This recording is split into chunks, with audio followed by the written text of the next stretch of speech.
Donald Trump is in a bit of a predicament. On the one hand, he wants to fire his FBI director, Kash Patel, so badly. He knows how utterly incompetent Patel is. But on the other hand, Kash Patel knows where the bodies are buried, or I should say, what is in the Epstein files. Now, before Kash Patel became the FBI director, Kash Patel said that he was confident that the FBI had all the information about Epstein and had the Epstein list. Then he became the FBI director, and he was going to produce all of the records. He had his FBI agents go through them, try to identify any reference to Donald Trump's name. They found quite a few, apparently, according to the Wall Street Journal and others.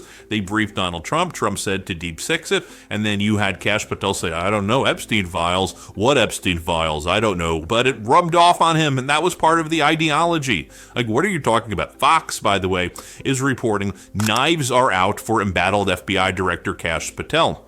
He claims despite Trump's support. And I think what the Trump support means is that Donald Trump can't lose Kash Patel right now because Kash Patel and Dan Bongino know what's in those Epstein files, and Trump hasn't figured out what other job he's going to give Kash Patel or how he's going to silence Patel. Patel sought a meeting with Trump following the blunders as a new co-deputy begins work next week. And so this talks about how, like, everybody around Trump pretty much wants Patel and Bongino gone, but Trump can't get rid of them. And it's like, because Trump still supports him. No, it's because Patel knows what the Epstein files are. That's why Trump can't get rid of him until Trump figures out, am I going to give this guy an ambassadorship, or where can I move him to keep him silent? How can I rearrange the ships on the Titanic, in other words? But let me just remind you of Kash Patel's background, like when Kash Patel was on with Benny Johnson and he said this. Do you remember it? Let's play this clip right here. You know, it's the same thing with Epstein's list. It's like, what the hell are these Republicans doing? Oh, I saw you give out the list. I saw you make news this morning about that. I got to get to that. Yeah. You say that the FBI has Epstein's list. They're sitting on it. That doesn't seem like something you should do. You're protecting the world's foremost predator. That seems like an evil thing to do, regardless of who may be embarrassed in the release of that list. Why is the FBI protecting the greatest pederast, the largest scale pederast in human history? Simple, because of who's on that list. You don't think that Bill Gates is lobbying Congress night and day to prevent the disclosure of that list? And why is it that the Senate, you know, and good for Senator Blackburn to try to get it out, but then Dick Durbin comes over the top and says, no, we're not going to release the names. I don't care about the list itself, but if release the names, right?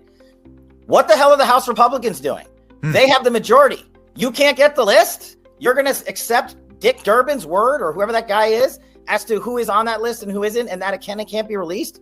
Put on your big boy pants and let us know who the pedophiles are. We have an election coming up, and we need to adjudicate this matter at the polls. God knows the FBI and DOJ aren't going to do anything. But how are you going to reward the FBI with a new headquarters building after their illegal surveillance on Donald Trump continues with a reauthorization of FISA, and we can't even get basic documents out? This is why America hates Congress. And this is why I'm tired of the Republican majority saying they're going to get the job done and failing. Or how about in 2023 when Kash Patel said that Epstein's black book was under the direct control of the director of FBI? Here, play this clip. Who has Jeffrey Epstein's Black Book? Black Book? FBI. But who? That is, I mean, there's... that's under direct control of the director of the FBI. Just like the manifesto from the Nashville school shooting of the Catholic school. Yeah. We still haven't seen that, right? It's not the Nashville police or PD saying we don't want this out. The FBI airmailed into that operation and said this is not getting out. Because they do that because this is another government gangster operation. All these local law enforcement communities get funding from the DOJ and FBI for local programs. And if you don't cooperate, you're not getting your $1 million for this, and you're not getting and that's a lot of money to these local districts. And then notably, Kash Patel changed his tune very recently. And Kash Patel back in May said that he's not going to withhold information from the American public ever. You can rely on him, but they're not turning anything over. Here, play this clip. The other thing on the internet is the Epstein files. What's the answer to that? The answer to that is the same as everything else. I'm not going to withhold information from the American public ever. But I'm also not going to rush to get it out there in a format in which they can't rely on it. So on the Epstein matter or any other matters, we are diligently working on that. And it takes time to go through years of investigations, years of political maneuvering, and years of cover-up to get the American people what they deserve. And that's what I'm going to give them on everything. Yeah. And then this is what he says about how Epstein died. He goes, "I could assure you it was suicide. Trust me, there's no conspiracy here," or even though he was the one saying before that there was. Anyway, play this clip. But there is a lot of conspiracy theories out there. There are. The Epstein thing, you dealt with Maria, you said, as far as you know, he killed himself. I'm telling you, he killed himself.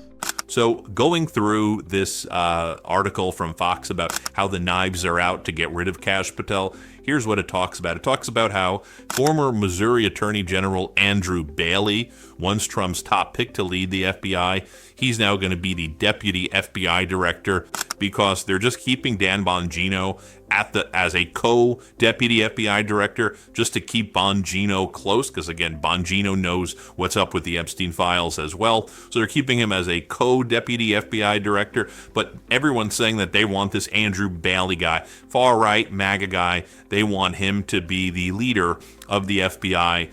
It goes on to talk about how the White House, Bondi, Todd Blanche, that's Donald Trump's former criminal defense attorney, and number 2, now at the DOJ, have no confidence in Kash Patel. One source with knowledge of ongoing personnel discussions that Pam in particular cannot stand him. Todd Blanche either can't stand him. Bondi and Blanche, they say they deny that characterization, but it seems to be that they are most likely the sources of, as I previously reported, more than 1,000 FBI agents were assigned to comb through the Epstein files to flag any mentions of Trump's name for higher-ups. They then redacted his name, so Kash Patel has all the goods right there. And by the way, do you remember this one from February 27th, 2025, this letter from Pam Bondi to Kash Patel? According to Pam Bondi, the FBI hid the Epstein files from her until now, until February 27th, 2025. But under Kash Patel's leadership, they're suddenly delivering everything. Okay? This is another reason why they'd love to fire Kash, but Kash has the stash. The stash is the Epstein gash or rash or something that rhymes. Dear Director Patel, this is from Pam Bondi. Before you came into this office, I requested the full and complete files related to Jeffrey Epstein. In response to this request, I received approximately 200 pages of documents, which consisted primarily of flight logs, Epstein's list of contacts, and a list of victims' names and phone numbers. Just a brief reminder, this is what those right-wing influencers held up, those Epstein binders, those Phase 1 binders. I repeatedly questioned whether this was the full set of documents responsive to my request and was repeatedly assured by the FBI that we had received the full set of documents. Late yesterday, I learned from a source that the FBI field office in New York was in possession of thousands of pages of documents related to the investigation and indictment of Epstein. Pause. More than 1,000. Try 3 terabytes of documents. That means more documents than would fit in like 3 massive skyscrapers if you filled the entire skyscrapers with documents. Despite my repeated requests, the FBI never disclosed the existence of these files. When you and I spoke yesterday, you were just as surprised as I was to learn this new information. By 8 a.m. tomorrow, February 28th, the FBI will deliver the full and complete Epstein files to my office, including all records, documents, audio and video recordings, and material. You forgot about this letter, didn't you? You forgot. We don't forget about this letter at the Midas Touch Network, regardless of how such information was obtained. There will be no withholdings or limitations to my or your access. The department, let me repeat that again. There will be no withholdings or limitations to my or your access. That means Patel has the goods. Patel has the goods. The Department of Justice will ensure that any public disclosure of these files will be done in a manner to protect the privacy of victims and in accordance with the laws, as I have done my entire career as a prosecutor. I'm also directing you to conduct an immediate investigation into why my order to the FBI was not followed. You will deliver to me a comprehensive report of your findings and a proposed personnel action plan within 14 days. In other words, Kash has the compromat. Kash has the compromat. I appreciate your immediate attention to this matter. Now, what do we think the compromat could be? It could be a lot of things, but Dan Goldman, Democratic Congress member, has some ideas. Play this clip. Going on with the Epstein files. Donald Trump promised to release them. Pam Bondi said she had the files on her desk and that she was going to release them in the name of transparency. Kash Patel has spent years railing against the FBI to release the files. Many of my Republican colleagues were banging on the table to release the Epstein files. But now, all of a sudden, after a months-long review, Bondi and Patel say nothing to see here. No evidence that any American would want to see about accomplices, co-conspirators, or other people involved. Yesterday, the Republicans voted against releasing the files. So what's changed? Well, we all know Donald Trump has had a relationship with Jeffrey Epstein. He flew on his plane, he hung out in parties, spoke highly of him. And now there are many people saying that Donald Trump is included in the Epstein files. In fact, there are reporters who say that there are videos of him with topless women. Elon Musk even confirmed that Trump is blocking the release of these files because he's in them. Pam Bondi says there's nothing there, but Donald Trump even acknowledges that there is evidence there. It's just not credible. It's made up. This is a True Social post from 9:43 this morning. It is an admission that Donald Trump is in the Epstein files, and the American people deserve to know whether he is or not. And Donald Trump's former biographer and someone who was going to potentially be Jeffrey Epstein's biographer, Michael Wolff, has some ideas. Play this clip. At one point, after Trump had been elected, I was sitting talking to Epstein, and he said, "Wait a minute, I got to show you something." And then he went into his safe, and he came out with photographs. They were Polaroids, I think, and he kind of spread them out like playing cards, and it was Trump. I mean, I think there were a dozen of them, and it was Trump with girls of an uncertain age at Epstein's Palm Beach house, where all of the things that he would ultimately be accused of took place. And I remember very vividly 3 of them. There are 2 in which Trump is, topless girls are sitting on Trump's lap. And then a 3rd in which he has a stain on the front of his pants.